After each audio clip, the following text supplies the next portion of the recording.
Oh, I want to be swimming down there. Let's go down there. Guys, it's Irene from the Mythical Herbal. So, truth time, I'm going to tell you about my climb yesterday and how it actually felt. It was a lot harder than I expected. Today my legs are actually not that sore, which is shocking to me because I thought that I was going to be in a world of pain. But I'm not, so that's awesome. The way up took me 5 hours. I left at 12:30 from the bottom where my car was. Taking my time, taking a lot of photos, a lot of videos on the way up. And then the way down was 3 hours. And my legs stopped working and they were shaking. And by the time that I actually got to Gold Creek Trail or East Canyon Trail, I was walking like a zombie. I looked like the living dead. I think I was so pale, just drenched in my own sweat, and sticking my head into every single creek I could find. Will I do it again? Definitely. However, I will probably do it next year. I will not overthink my abilities or have an inflated sense of, I guess, I don't know, inflated self-worth, self-accomplishment. That mountain literally slapped me the entire way. From bottom to top, I was just being slapped, and then from top to bottom, I was just being slapped again. And it humbled me in ways that I didn't even think were possible. There was a moment on the trail where I literally sat down, coming down. I was going to just bring out my emergency blanket and wait for a search and rescue or somebody to come and find me. And that was literally not even 100 meters from East Canyon Trail. Like, I was there. I made it. I could see the bottom of the forest. I could see the ground flattening out. And my legs couldn't do it. I was sliding all over the place. I did not wear the proper footwear at all. I wore running shoes. That is definitely not a trail for running shoes. Definitely would be bringing poles with me the next time I would do it. I was really impressed with my emergency kit. I said I was going to show it to you at the top of the mountain when I got there. However, time was of the essence. I was sweating and feeling really horrible. I needed to get off that mountain, so I didn't spend a lot of time on the top. I ate a granola bar, an apple, and booked it down. I threw my camera into my bag so I didn't have to worry about it sliding all over the place, because there were areas that I had to do a little bit of rock climbing. Unfortunately, because I did the tricky side going up, I did the tricky side going down because I was on muscle memory. My mind remembered that trail. I completely missed the easy trail down, and I just went down the tricky side. So I had to boulder down a large boulder, holding onto roots, and it was a scramble. It was a climb. It was the toughest thing I've ever done in my entire life. Multiple times my mind was playing tricks on me, telling me to give up. Multiple times I just had to say, this too shall pass, keep going. This too shall pass, you're fine. This too shall pass, you still have energy.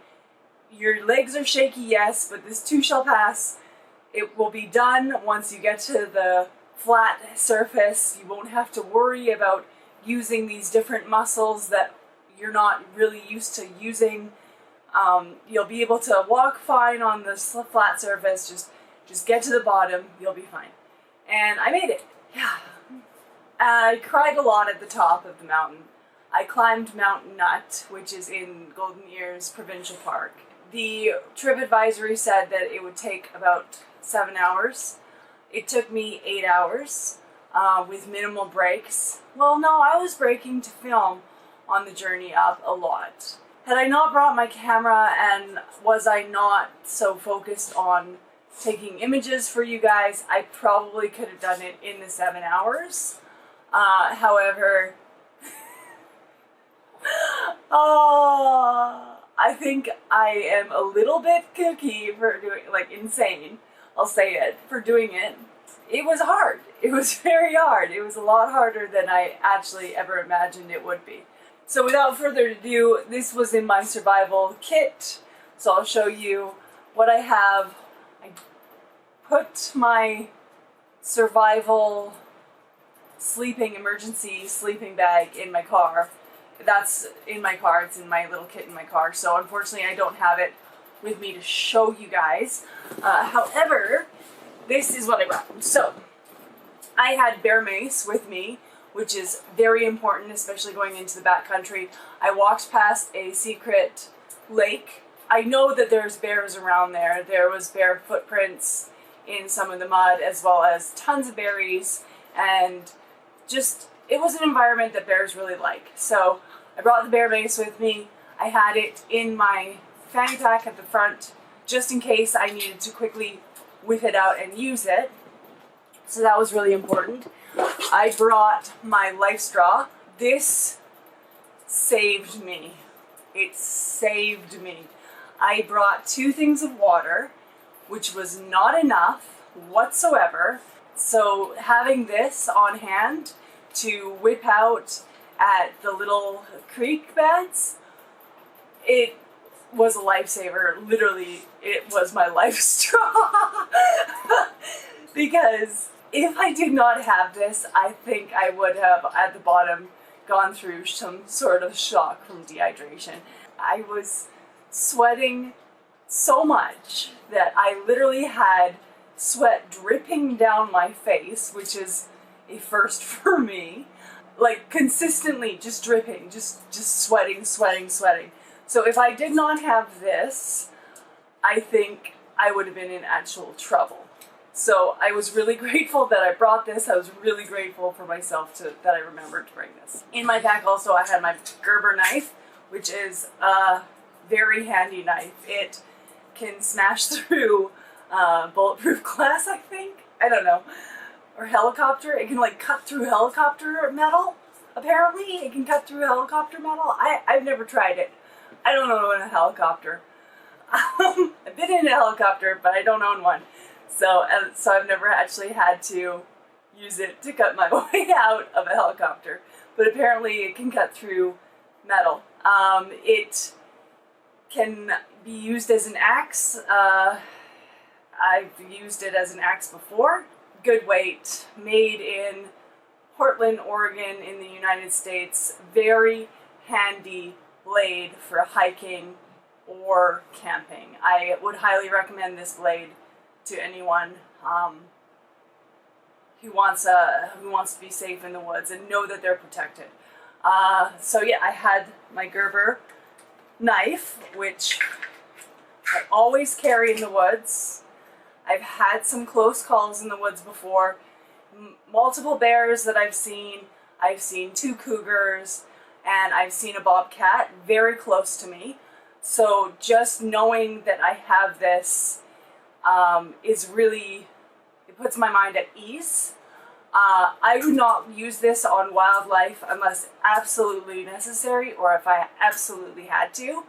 So having this, being alone in the woods as a female, is really handy, and it can just do a lot. And the straps are there too. If you need to use a strap for a tourniquet, you have that. There's another strap too. It can go on your hip, it can go in your bag, it can go on your arm, it can go on your belt and your waist. Very handy, very, very handy. I also have my LED headlight. So if I'm alone in the woods and I need to get out of the wilderness in the dark, I have this. So this allows me to see where I'm going at night if I'm ever stuck or something does happen. I can also use this to alert someone else that I'm in the woods, and I always make sure to bring this with me, to have this with me, just in case. You never know if you're going to, you know, fall on the trail and break your leg and like need to just sit down and wait for search and rescue to come. And this will keep you safe at night. This will keep you very well seen. And yeah, along with this, I have a really, really, really bright cap as well as sweater that I bring into the woods. So I don't wear them when I'm hiking because it's too hot, but I do have my cap that I was wearing yesterday to protect me from sun glare, but I also carry with me another cap just in case, because I don't know if something's going to happen. I'm going to be in the woods alone at night. My one hat's completely sweated through from being in the sun all day, so I have another hat to throw on my head because a lot of energy, a lot of heat is lost through your head. So you want to make sure that you're not putting anything damp on your head at night, because that could bring in the cold, that could bring in the damp, and you could actually get into more trouble having a wet, cold head than a dry one. Also, it's like a very distinct, bright, unnatural color. Neon pink is what I have, so that if I am stuck, I can be actually seen very clear and very quickly, because it is such a bright, vibrant, unnatural color. That helps me, and I always carry that too. Off. This saved me yesterday. I hate putting this on, but it literally saved me. There were so many mosquitoes. I'm not sure if you guys have seen, this is what heart disease looks like where I climb Mount Seymour, but Mount Seymour, I didn't bring this with me, and I had mosquitoes all over me, covering me the entire way.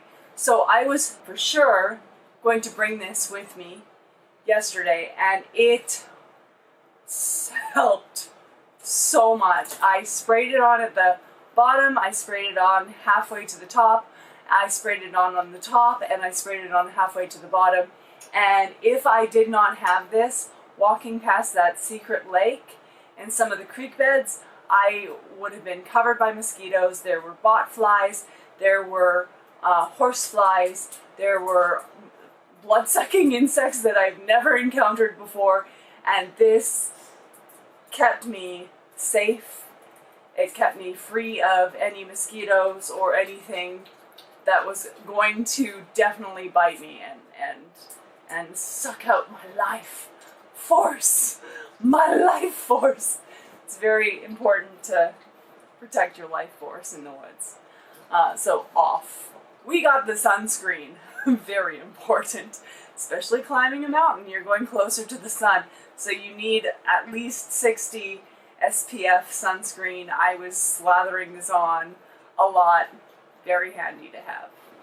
I have my entire little emergency kit here. It's very small, but it has a lot of things in it that if you need in the woods, if you're in trouble, this tiny little package will save you. Definitely. So you have your emergency blanket, highly reflective, keeps in the heat, and is just all around amazing. I have another pocket knife. I have a pen and a smashy glass thing for the smashy smash. Yeah, I have another flashlight that doesn't have batteries, but I have batteries in my bag. I have a whistle. I have a saw. I also have in the car that I brought with me an emergency tent and rope, which is just a very thin plastic kit that looks like nothing. It's bright orange. It's an emergency tent that you can just string up with one rope and tuck away, hunker down for the night in. I always have that with me too while hiking, especially on hikes like this. This little kit plus that and my emergency sleeping bag, my change of hat as well as my bright sweater, I think would really help in an emergency situation. So that's all my equipment that I brought. Now, what I didn't plan for, that I felt like a complete idiot coming down, was enough water. I didn't think I was going to be sweating that much at all. I didn't think that I would run out of water. I have literally climbed Seymour before solo by myself with one water bottle and I was fine. I was completely fine. And I also had my life straw then too. I used it a little bit, not that much, but I was completely fine climbing Seymour with one water bottle. I thought climbing Mount Nutt with 2 water bottles would be enough. It wasn't. I had to drive quickly because I was extremely dehydrated after sucking from the Gold Creek stream before getting into the car as much water as I could to the gas station in order to get a Gatorade and also Smart Water with electrolytes to be able to actually balance my body back to a point where I could eat food again, because I got into a dehydrated state at the very bottom that I couldn't even eat food anymore. I met 2 women, wonderful women, on the halfway point, and they were coming down when I was going down. They had poles and a camelback. I was so jealous of them. And they didn't even go as far as I went. I was the only person on that mountain the entire day. I'll talk about safety protocol too after. But I asked them if I could give them $5 for a granola bar. Not because I was delirious, but because I didn't want them to have to pay for my mistakes. Because I took this on. This was my mistake. I didn't pack enough food, and I thought I did, and I didn't pack enough water, and I thought I did. So I offered them $5. They said, keep your money, have the granola bar. I know they felt really bad for me, and they were concerned. We all left Mount Nutt Trail at the same time. So they saw me get out of the woods. And basically, yeah, they were wonderful people, and I was really grateful to see them. They thought they were going to do a different trail. They were just going to do the lower falls. Yeah, so I was really grateful to see them. I was really grateful to know that they were behind me. I did the tricky part fairly steadily because the trail branches off into 2. Tricky, easy, then goes back to 1. So I went down the tricky side fairly steadily so that I would know that they were going to be behind me had they gone down the easy side. And if I was in trouble, I could ask for help. Did get into a little bit of trouble, so I asked for help for food. And they provided that for me, so I'm really grateful for that. Alright, so my safety protocol. My safety protocol is always tell someone where you're going. Always. So when I got there, when I decided to go up, I'm going to call it Nutt Mountain. It's Mount Nutt. When I decided it, when I was like, yeah, this is what I'm doing today, I texted my significant other, letting him know which trail I was going on, where the trailhead was that branched off from East Canyon, what the trail was called, and the mountain was called, letting them know, you know, if I don't come back tonight, please call search and rescue. And so that was one of my safety protocols with them. So they were in the city, they knew where I was going, they knew how long and difficult the trail was because they could look it up, they knew the elevation, they knew if they needed to call search and rescue, how to do it if I did not return home that night. So I'm really grateful that I did that because that took a lot of stress and anxiety off my mind. Knowing that somebody knew where I was, knowing somebody knew how to help me, and knowing that somebody knew exactly what trail I was on, exactly what trailhead, what other trail I was going to be on, which branched off to the actual trailhead for Mount Nutt, and knew that I didn't call them before 10, 11 to send help for me.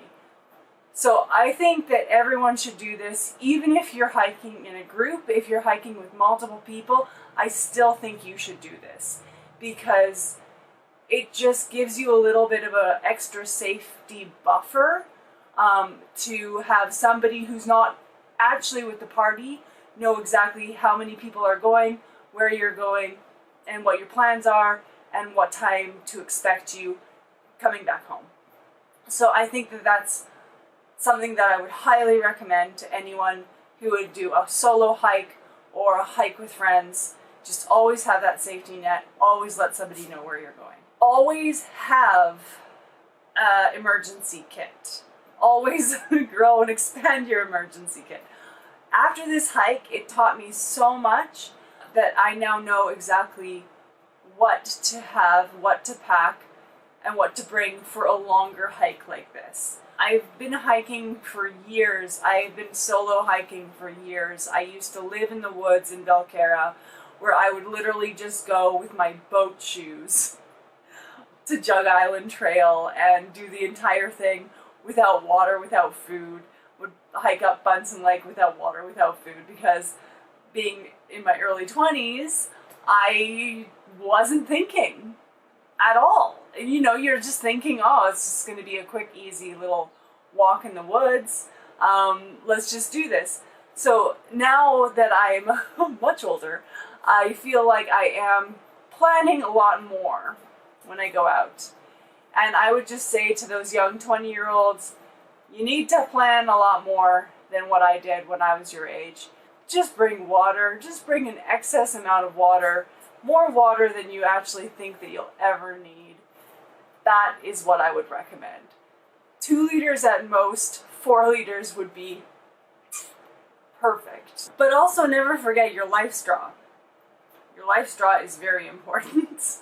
Even if you pack 4 liters of water, you still want to bring some form of water purification system so that if you do need help, even more so than 4 liters of water, 2 liters of water, you still have the option of being able to drink from streams. All in all, it was highly challenging.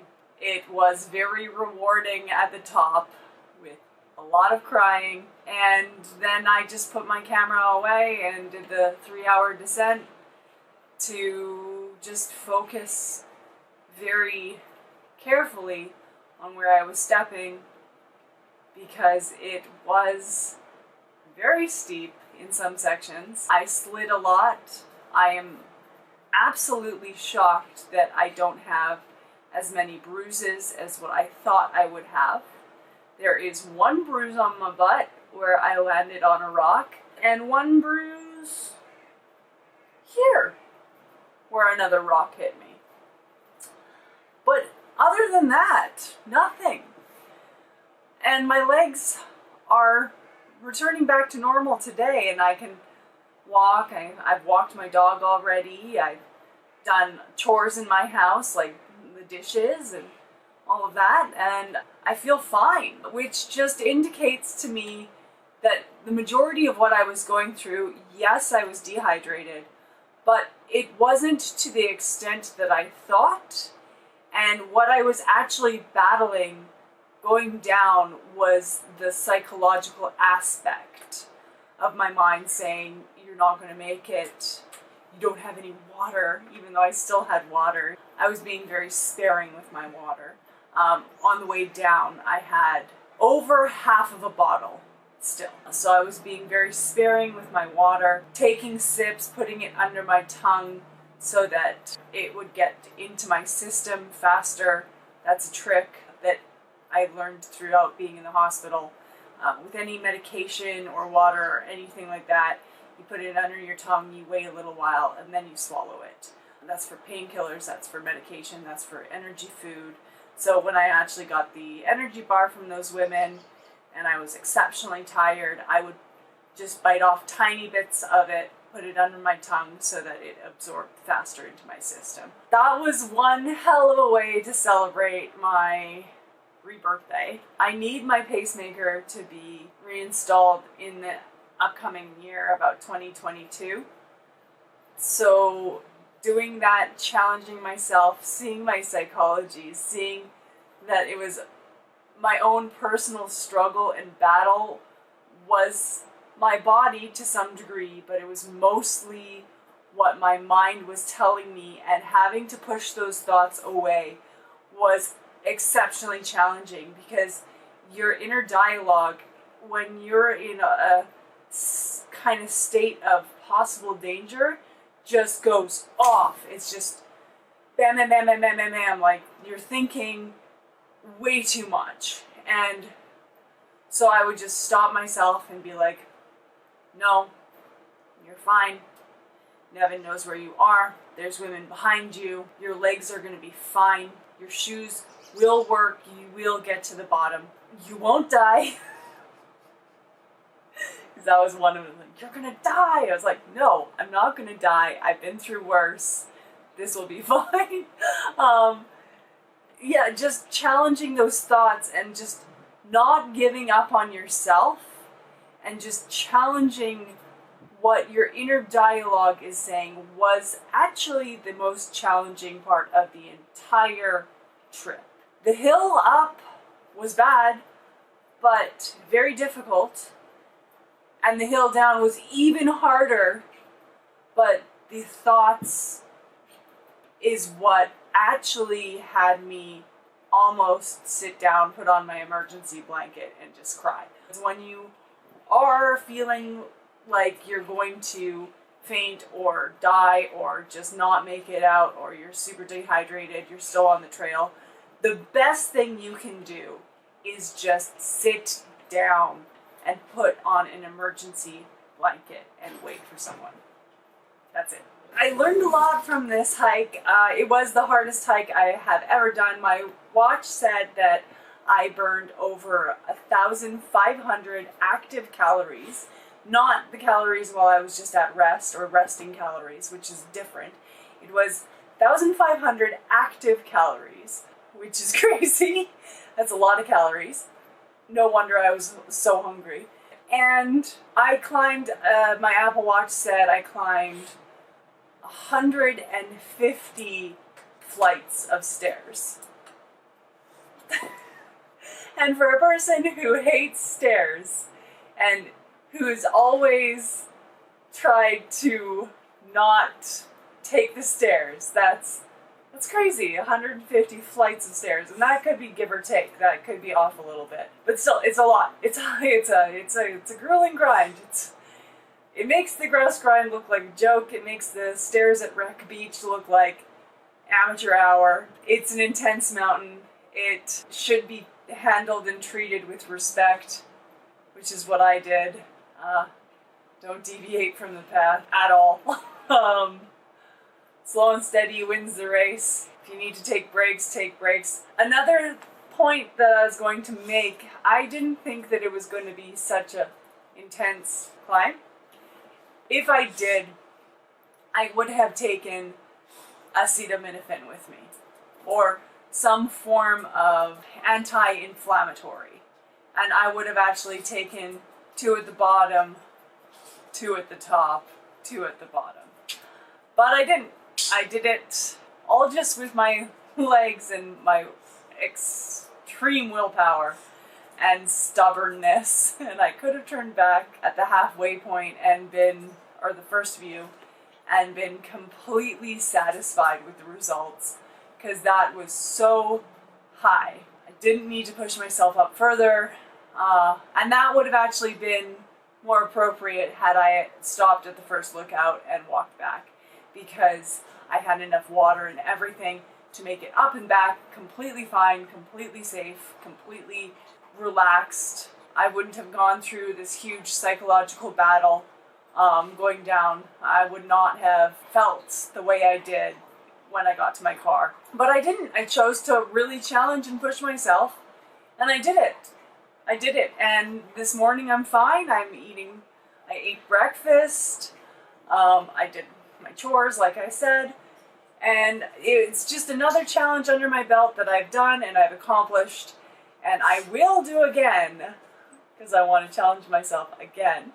But I will give myself more time to develop my muscles, and I will actually plan more in advance with what I need. Some of the really beautiful things about this trail is when you get up to the higher elevation, there is not a sound. You can maybe hear one bird, one June bug, but it is so quiet and peaceful. You can hear the wind.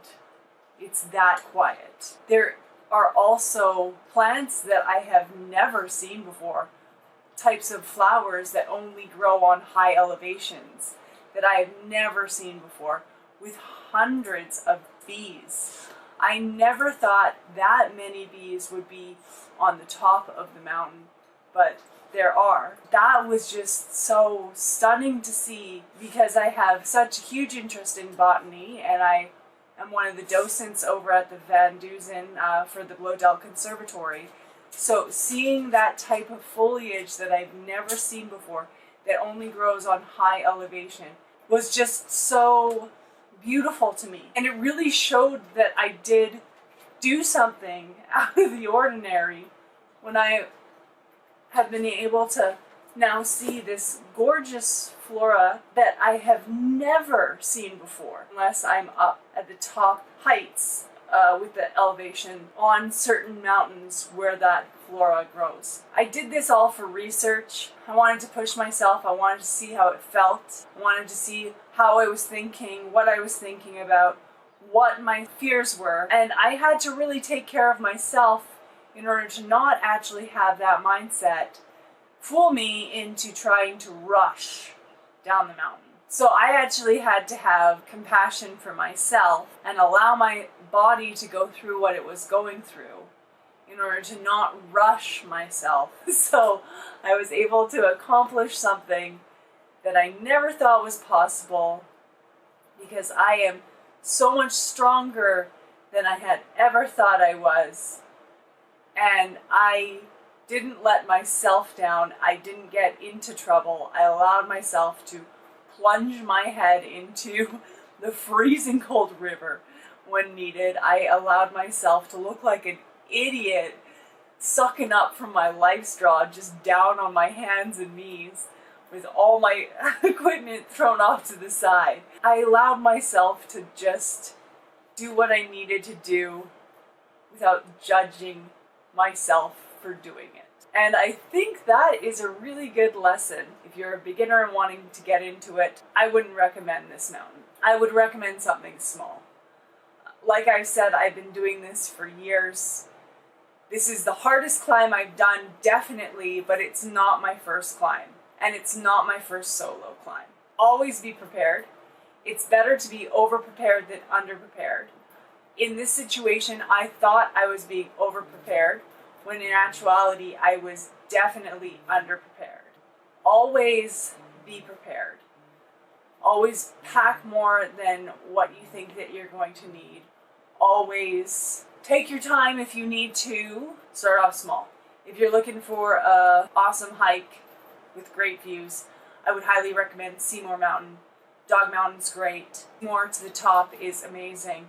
Spectacular views, very heavy trafficked trails, lots of people if you need help. You got the Seymour Search and Rescue right there and all the people who work on Seymour. Or Cypress, somewhere like that would be a better place to start off. I know Quarry Rock currently right now is closed due to the amount of people who are going on it during the pandemic. I would probably recommend starting off Quarry Rock when it reopens. Somewhere like that, which is a heavy trafficked hike. I would not recommend a hike like this where I was literally the only person who hiked up to the top and back. I was walking through cobwebs the entire time, which indicated that nobody had been up there that entire day. And when I got up there and when I got down, the only two people I saw were the two women at the first lookout. I would not recommend this hike unless you're experienced and want to challenge yourself. After doing it, yeah, I'll do it again, like I said, but with more preparation. The views were spectacular, absolutely breathtaking. You're looking down at Alouette Lake, and you realize how far you've gotten to the first lookout point. And when you're looking down at Alouette, you're so high up, you don't realize that you climbed up that high, because it's only a 3.7 kilometer to the top. But the 3.7 kilometer, which isn't that much, is straight up with no relief, except for maybe around the lake. But the rest is all straight up. It's all uphill. So when you do get to the first lookout, it's spectacular. When you get to the very top and you can see Mount Roby Reed, and you realize how high you've climbed and how you can see Mount Roby Reed off in the distance, and you're at the height of all the other almost mountains around you. They're a little bit taller, but you're still at that height. And you realize how high you've climbed. It's a spectacular, overwhelming feeling. I started to cry. Because I never would have imagined in a million years, having gone through 12 open heart surgeries, that I could ever get to the top of a mountain like this. So oh my goodness, I'm gonna get really emotional here again. But I was brought into tears, absolute tears, and I was so proud of myself for not giving up and never giving up. My whole life, I've never given up on myself. And I was so proud that I didn't give up on myself yesterday. And I'm so proud that I got back to the car in one piece and I could celebrate my rebirth day doing something absolutely profound. Whew. Had you have told me 7 years ago, when I died and there was no hope, with my complete heart block and my pacemaker installation, that 7 years later I would be hiking up Mount Nutt, I wouldn't have believed you. I don't think anyone would have believed that. And to have gone on a bike ride the night before, completing my fastest time of 1 hour and 35 minutes around the entire seawall, from Kits up over the Brar Bridge, around the entire seawall, and then around to Science World and back to Kits.